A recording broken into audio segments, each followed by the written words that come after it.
Hey there, I'm Izzy and I'm 28 years old. I just gave birth to my beautiful baby boy, and at the same time I decided to divorce my husband. It was a pretty painful time, but I can say that I'm gradually healing with every day that passes. I want to share my story because it's a good way for me to see just how strong I have become. To start with, Dan and I met 5 years ago because of my coworker.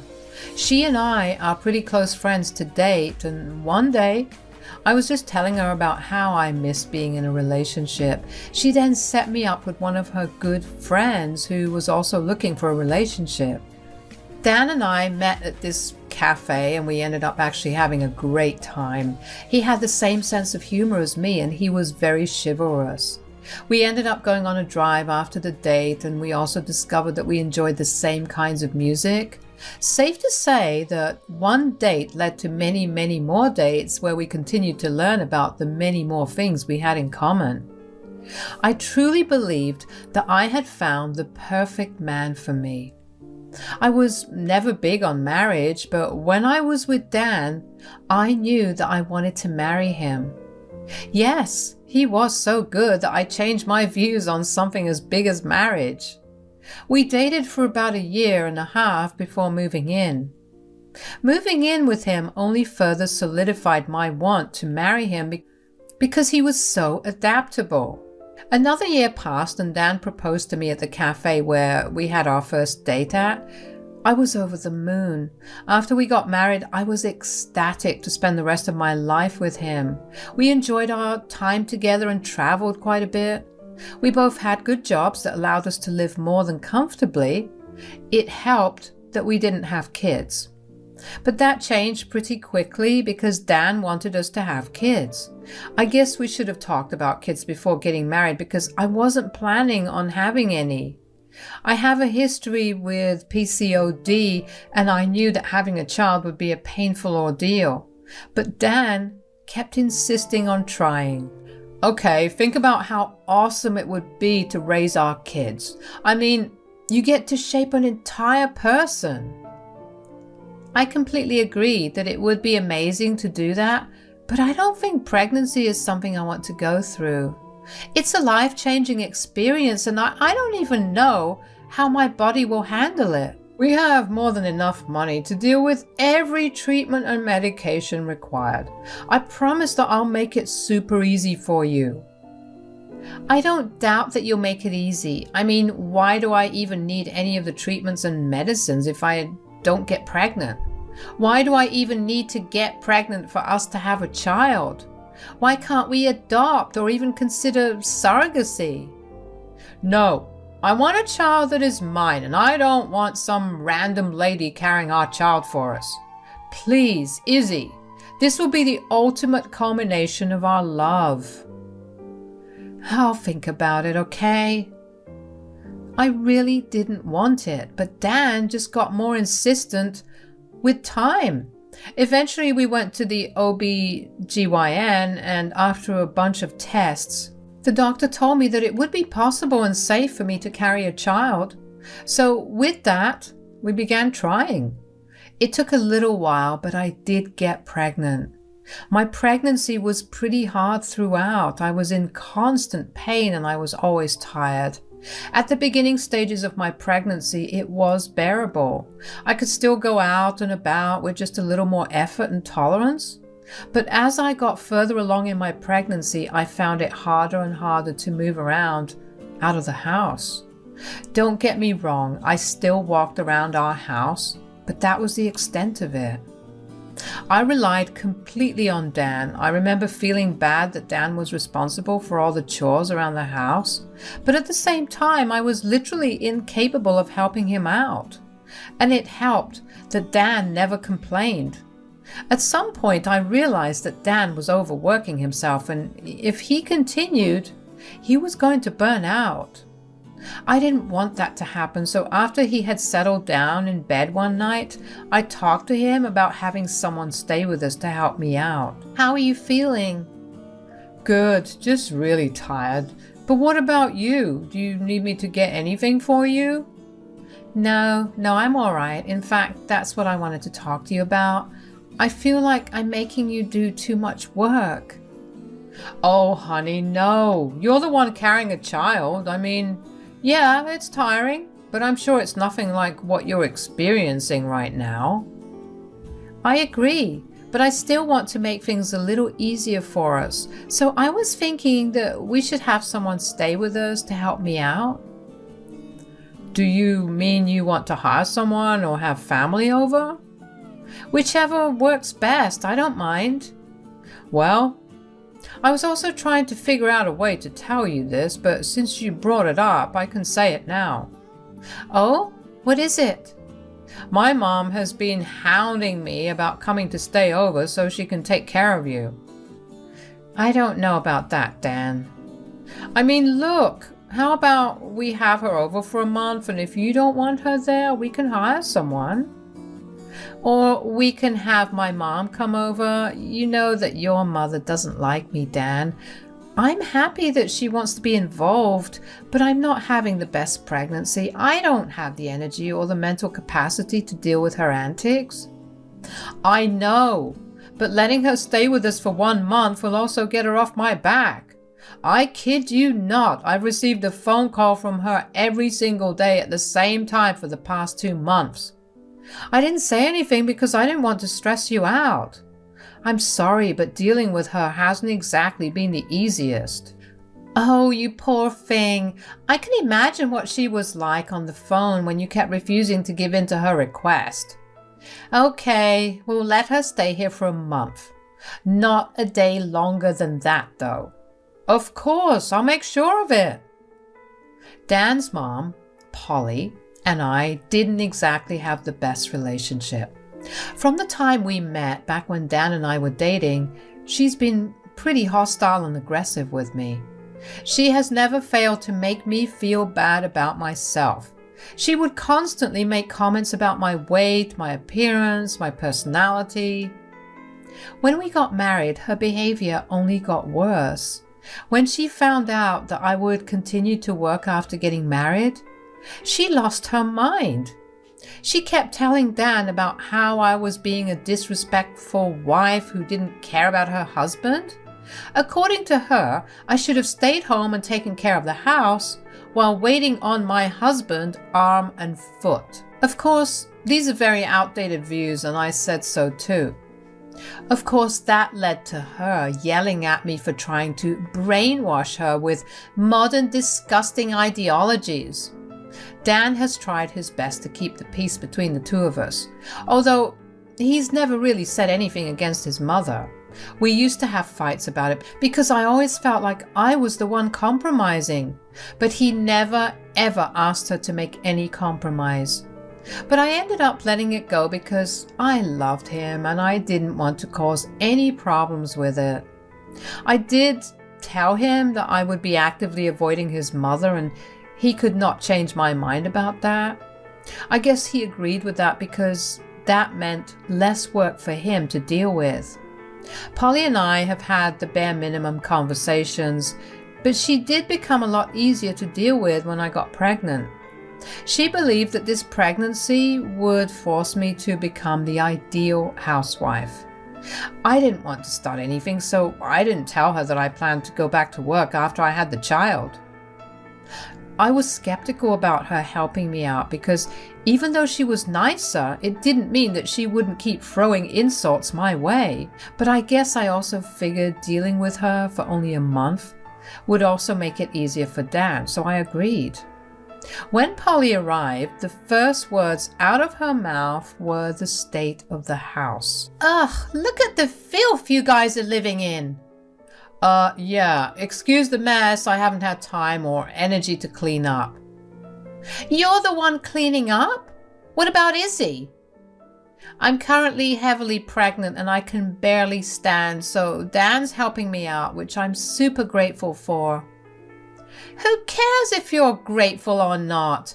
My son isn't supposed to be working this hard for someone who does nothing but sit around and complain all day. Mom! No, you stay out of this. You've done enough for her.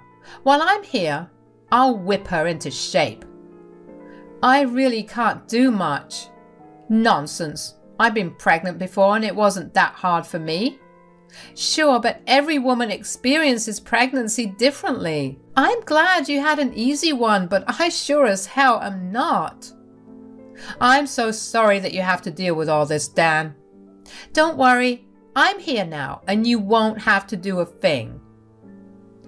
I rolled my eyes at her but didn't say a word. I felt like Polly had a weird thing where she needed to prove that she was better than me for Dan, which was concerning. But it didn't affect my relationship with Dan, so I didn't really bother with it too much.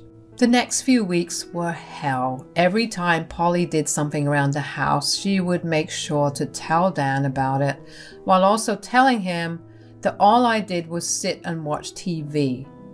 Polly also never failed to yell at me for making up my struggles.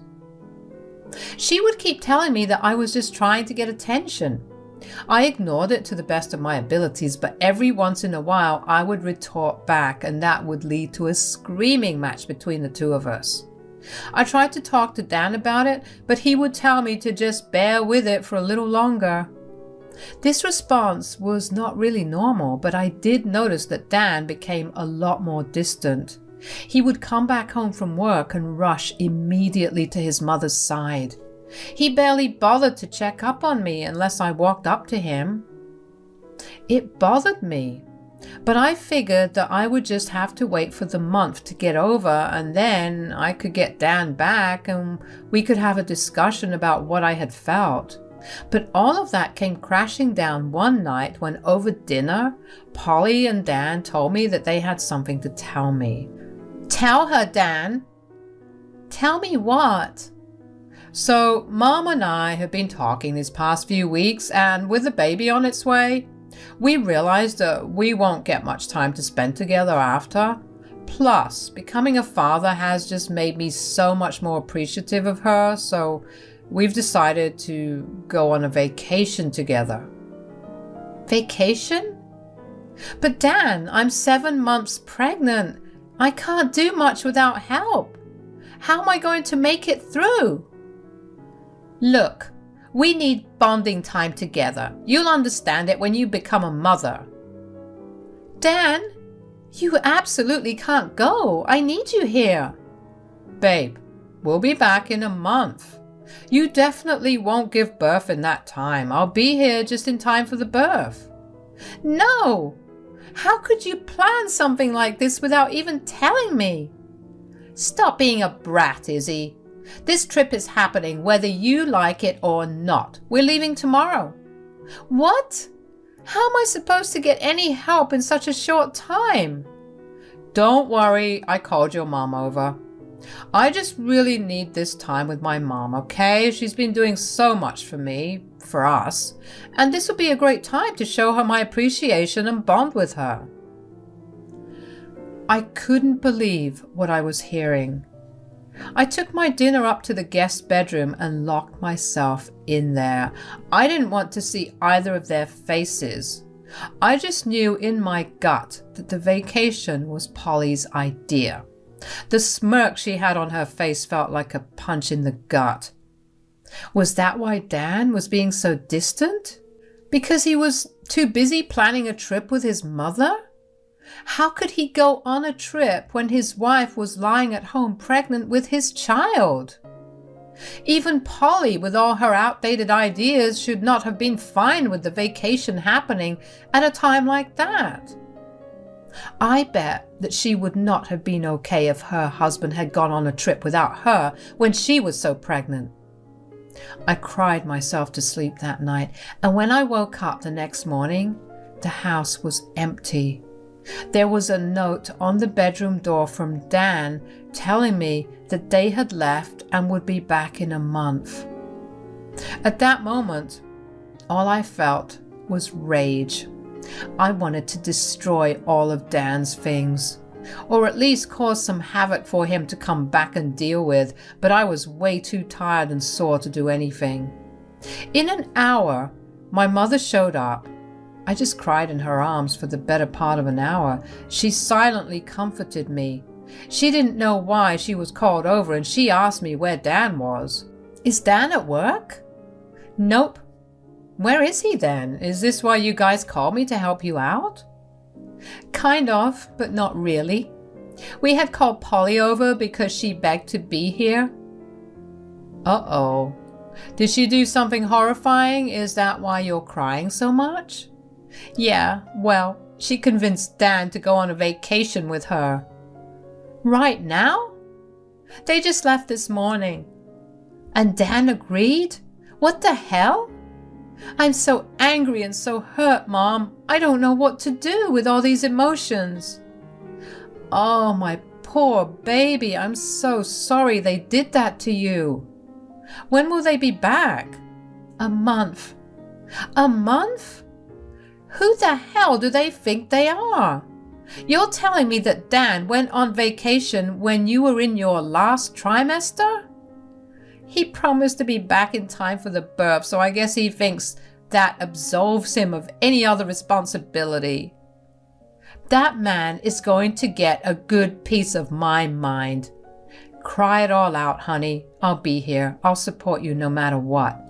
I was glad that I had my mom there with me because I genuinely felt like I was going crazy. My mom was an immense help to me for the next week. She pampered me like crazy. No request was too much for her. I finally felt like I wasn't a burden in any way. My mom kept reassuring me that whatever I was feeling and going through, both physically and mentally, was valid. And she tried her best to make me comfortable. I had entered my 8th month by then, and I was mentally preparing to give birth. But then, all hell broke loose. My water broke about a week into my 8th month. I was in active labor pretty fast. My mom drove me to the ER as fast as she could. While in the car, I kept trying to get a hold of Dan and Polly, but neither of them picked up the calls. I was frustrated and in so much pain. All throughout the delivery, I cried because Dan wasn't there. But it still felt good to not be alone, as my mom was there holding my hand through the entire thing. After giving birth, I experienced a lot of blood loss and I fell unconscious. Thankfully, the baby was perfectly healthy, although I had to spend the next few days in the hospital recovering.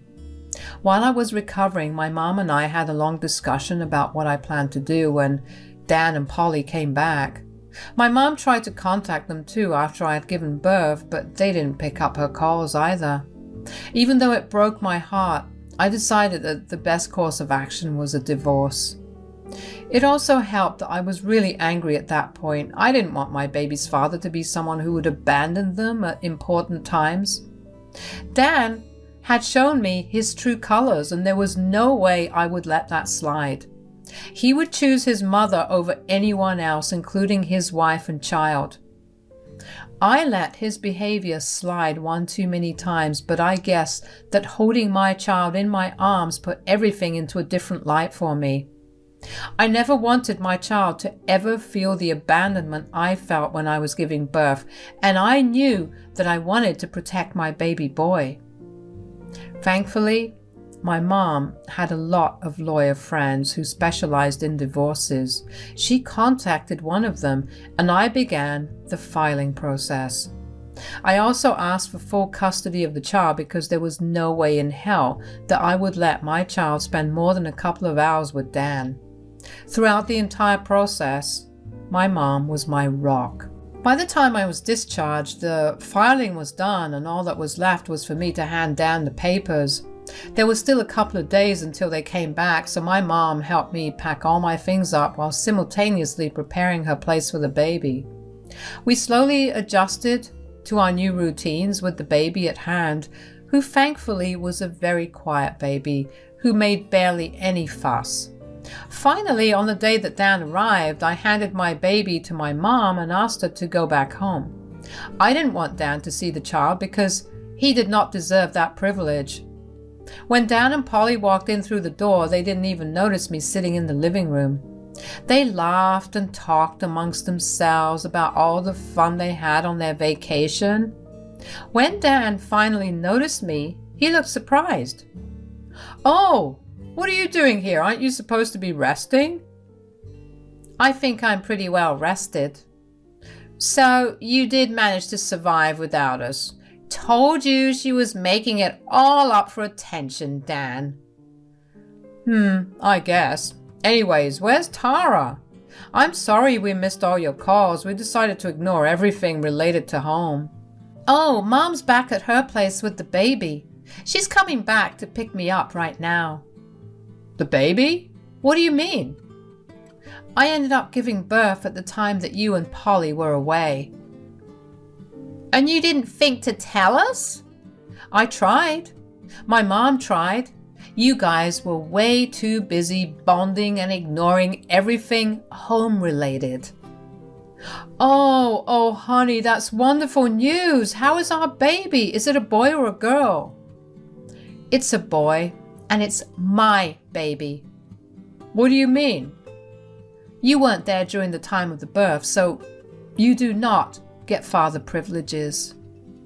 I told you she'd do something because she was jealous. Don't be that way. Here, I don't want to be with you anymore. Divorce? Come on, Izzy. It was just a vacation. I promise I'll be here from now on. Well, you had bonding time with your mom, and now it's time for me to have bonding time with my son. How can you do this? You can't rob my son of seeing his child. I'm simply doing what you did with your son.